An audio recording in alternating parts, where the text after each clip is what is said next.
How to automatically save the password on Google. Hello everyone, my name is Smile, and in this video I'm going to show you how you can do that. First of all, go on the settings of your phone. On the top search bar, you need to search for the Google. After you search for the Google, make sure you have set all the permissions are allowed to the Google, and also the notifications are allowed, and you can set it to the default, and the language and everything should be up to date. Now make sure you don't clear all the cache and data. So after you do that, just update your Google Chrome, and after you update your Google Chrome, open the Google Chrome application on your device. So after you open the Google Chrome application on your device, just go on the section on the top right side. After this, what you need to do is go on the very setting option from here. After you go on the setting option, so you will see the very option of Google Password Manager right here. Just tap on the Google Password Manager.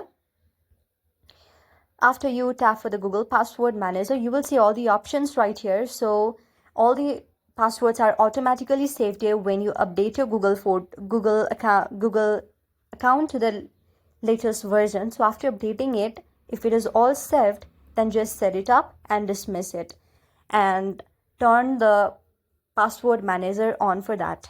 So that's how we can save everything on your Google Chrome automatically. I hope you liked the video. If you like the video, then please do hit the thumbs up and subscribe button, and also comment in the comment section below. Thank you for watching.